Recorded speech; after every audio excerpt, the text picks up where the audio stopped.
안녕하십니까. 재향군의 안보교수 장형룡입니다. 향군 안보정론을 시작하겠습니다.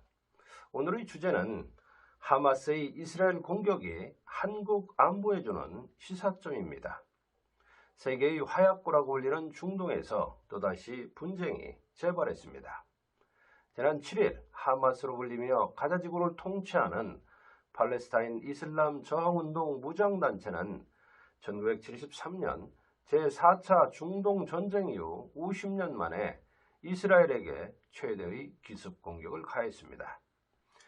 2022년 2월 24일 러시아가 우크라이나를 침공하여 동유럽에서 20개월째 전쟁이 지속되고 있는 가운데 산유국들이 모여있는 중동에서의 분쟁은 큰 관심과 걱정거리가 아닐 수 없습니다.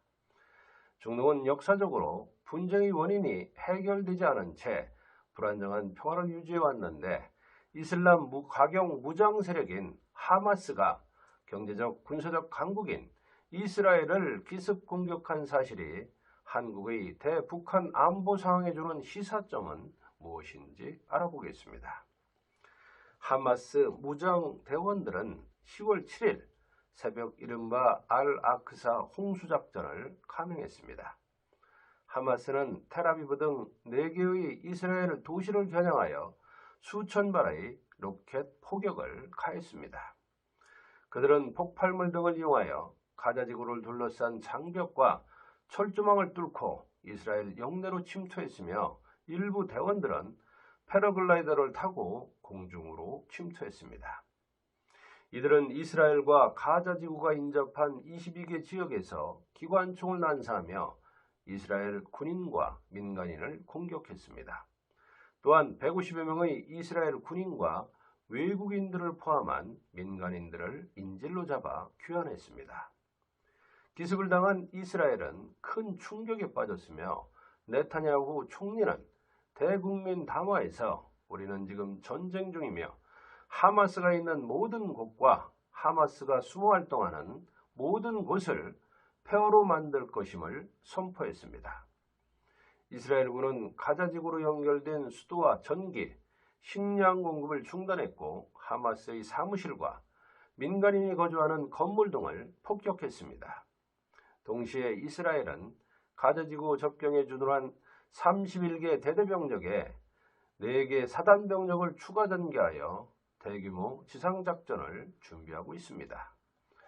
팔레스타인 보건부와 이스라엘 언론 보도에 의하면 단 하루 동안의 전투로 이스라엘에선 600여 명이 숨지고 2040여 명이 다쳤으며 가자지구에서도 310여 명이 목숨을 잃었고 1990여 명이 부상을 당했다고 합니다. 이번 사태로 팔레스타인 주민들의 고통은 가중되고 이스라엘 역시 안보 위기에 빠지게 되었습니다. 그러면 하마스가 왜 이스라엘을 기습 공격했는지 배경과 팔레스타인 분쟁 역사에 대해 알아보겠습니다. 제2차 세계대전 종교로 팔레스타인 지역에 유대인과 아랍인이 개별 국가를 건설한다는 유엔 결정에 따라 1948년 5월 14일 이스라엘이 건국되었습니다. 이에 반발하여 아랍연합 약 2만여 명의 병력이 팔레스타인에 침입하여 제1차 중동전쟁이 발생하였습니다.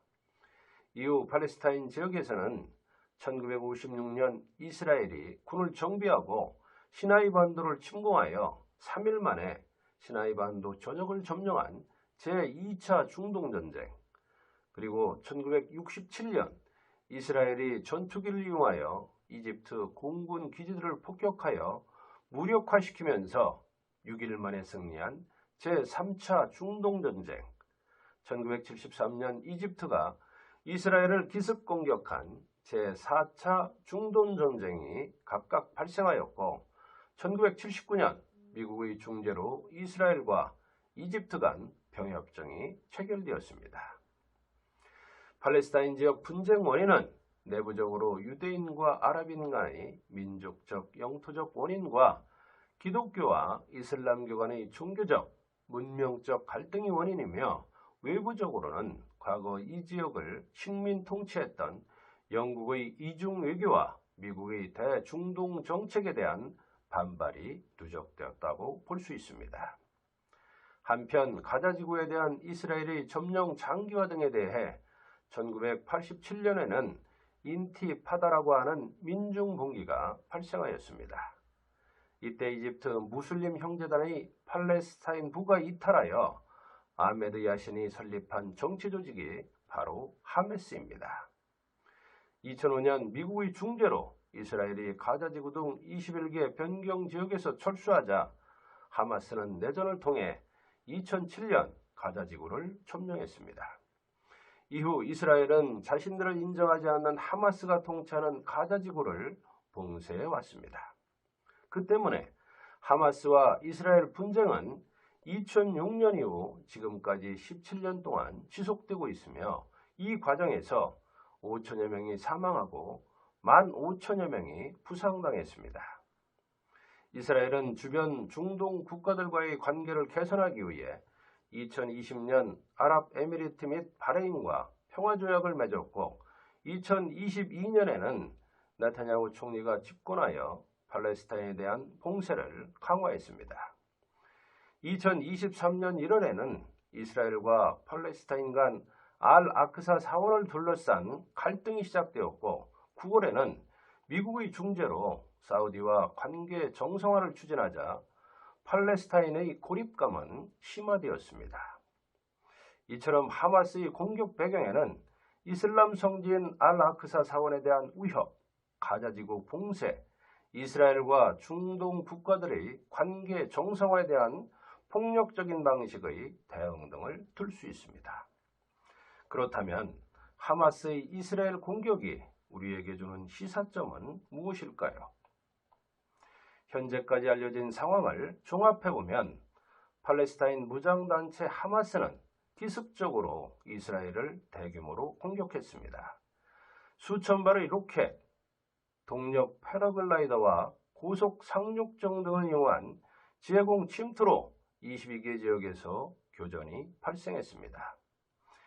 이스라엘은 네타냐후 총리가 전쟁을 선포하고 전투기를 투입하여 하마스 지부와 공항, 군사기지를 폭격하면서 대응작전에 돌입하였습니다. 그러나 하마스의 기습은 성공한 것으로 판단됩니다. 단시간 내 수천 발의 로켓포 공격으로 이스라엘 방공체계 아이언돔 방어 효과가 발휘되지 못한 것으로 평가되고 있습니다. 하마스의 이스라엘 공격은 시간과 수단, 방법 측면에서 북한이 활용 가능한 비대칭전 공격 형태로 이에 대한 우리 대응 방안 마련이 기묘한 실정입니다. 먼저 시간면에서 하마스는 유대교의 안식일인 동시에 4차 중동전 기념일인 휴일 새벽에 기습 공격했습니다. 수단면에서는 소규모 침투와 습격부대, 로켓포, 트럭과 오토바이, 모터보트, 동력 패러글라이딩 등 재래식 전력을 활용했습니다. 방법면에서는 단시간 내 수천 발의 로켓포 발사와 함께 지해공에서 동시에 침투를 감행하였습니다. 유사시 북한은 하마스식 전술을 활용한 기습 공격을 시도할 가능성이 높습니다. 북한은 접경지역 일부를 기습적으로 강점하고 우리 국민을 인질로 확보하면서 핵 위협 등을 통해 위기를 고조시키고 협상을 유도할 가능성이 있습니다. 또한 민수용 장비 등 재래식 수단을 이용하여 아군의 감시 체계를 회피하고 기습을 달성하고자 할 것입니다. 우리 군의 첨단 방어 체계상 취약점인 지하 시설이나 민간 장비를 활용하여 정보 감시 위성 등을 해킹하면서 사이버전을 활용한 공격 등을 시도할 것입니다. 이와 병행하여 SNS를 활용한 심리전으로 혼란을 유도하면서 극도의 공포감을 유발시킬 것입니다. 이에 대해 우리 군은 북한의 시행 가능한 방안을 식별하여 대비책을 시급히 마련해야 합니다. 먼저 첨단 방어체계의 취약성에 대한 보완이 필요합니다. 하마스의 동시다발적 로켓포 발사로 아이언 등의 취약점이 노출되었고 국경지역의 과학화 경계 시스템이 무력화되는 점을 교훈으로 삼아야 할 것입니다. 또한 유사시 북한은 방사포와 미사일 등의 대량 공격 가능성이 높은 데 비해 우리 군은 과학화 체계에 과도하게 의존하고 있음을 경계해야 합니다. 정보와 감시 및 조기 경보 체계의 점검과 강화도 시급합니다. 이스라엘 정보기관인 모사드가 하마스의 기습 공격을 예측하지 못한 것도 큰 교훈이 될 것입니다. 이번 하마스의 이스라엘 기습 공격을 통해 한국은 굳건한 한미동맹을 기반으로 연합 방위태세를 강화해야 합니다. 정부는 국민의 생명과 안전을 확보하기 위해 각 부처와 유관기관, 지방자치단체의 노력을 통합해야 하며 국민들은 명확한 대적관과 총력 안보태세를 견제해야 합니다. 우리 군은 러시아 우크라이나 전쟁과 이스라엘 하마스 전원을 분석하고 교훈을 도출하여 타산지석으로 삼아야 할 것입니다. 감사합니다.